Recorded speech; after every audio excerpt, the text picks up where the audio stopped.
Hey guys, Matt Present here for another edition of Inside the Paint with Alex Harris. Alex, today we're talking about a senior guard, very talented guy from Episcopal, George Mawanda-Kalema.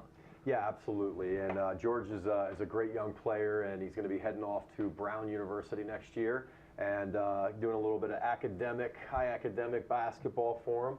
And so we're going to take a look here at their game last week against St. Stephen's St. Agnes. It was a triple overtime game, really exciting one. And George actually had 34 points in this one, so he was hot, and he was definitely carrying his team for the long haul. All right, let's go ahead and take a look at this first clip. And George, you're going to see as it continues to roll, you're going to see him there at the free throw line. He's going to do a little curl cut, nothing too difficult, but gets himself open, smart basketball. Now, I love this. It's such a small detail. We're going to pause right there on the triple threat. The first thing George does is he gets right into that triple threat stance. He's in attack mode right now. Now remember, this is a kid who just is in the middle of a 34-point game. He's obviously hot. The defense has to respect him. So if we let it roll a little bit, we're going to see that that post player comes over and starts to set the screen. Pause. And then as soon as that screen is set, you now have to recognize the situation. The ball screen offense is something that's very popular now, and obviously George is somebody that's really worked on it and understands it. So you can see the St. Stephen's post player, number 22 there in red, leaves a gap. And this is what I'm going to call a high skill play. George is going to go ahead and split this gap. Let's go ahead and let it play. Gets into the hole there and pause. Now, the help defense does rotate over. St. Stephen's does a great job of helping over, but George does a very good job of finding that mid-range game, and that mid-range is alive and well with George as he knocks in this jumper to carry his team continuing on in this triple overtime game. So let's go ahead and shift right into that next clip.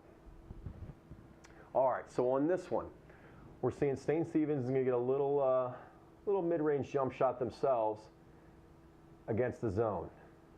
Miss comes off, and let's let it roll and let's pause right there. All right, so George is on the other side of the court. He's approaching half court. You can look and see, just look at his body language, look at his eyes. He wants the ball. He knows what he wants, and if we let it play a little bit, St. Stephen's does exactly what they're supposed to do. Get back, protect the hole. Get back, protect the hole. Pause right there. Now, George is smart enough to see that the defense is sprinting back and protecting the basket. Now, back in the day, 3 in transition probably lands you on the bench. But as the game is evolving, things change. Now all of a sudden the 3 in transition is a little bit more acceptable, and especially when you're hot like he is that night, we'll just go ahead and let this thing go, and he's knocking this in. That's a big time play right there. All right. As we get into the last play here, we're going to see this, and this is late in the game, and like I said, triple overtime game. He's going to call right there. He's calling up his post player for a ball screen. He wants that ball screen. We've seen it work already. So as the guy comes up, let's watch the play develop, and all of a sudden it's a broken play. So now all of a sudden we need creativity. We need him to figure out what's going to happen. We need a big play. We need a bucket. So if we go ahead and let it play, you're going to notice that he gets into the lane, pause right there.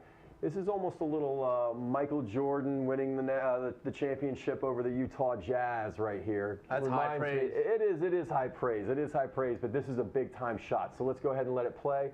There's that step back, creating the space. Now, if you look here, he's created a tremendous amount of space for himself, gets great elevation, knocks in that jump shot, and we're rolling. And the way I like to put it is big-time players make big-time plays in big-time moments. And George did that 3 different times in this game, and really all game long with a 34-point performance that night. I think what stands out to me most in watching those plays is the fact that when he changes direction, he's completely in control compared to the defensive player who's overcommitting or late or whatever the case may be. He stays in control as quick as he is when he changes direction. Yeah, that's absolutely true, and it's really important. In the game of basketball, we want to be unpredictable, and change of speed, change of pace, change of direction is all a part of that.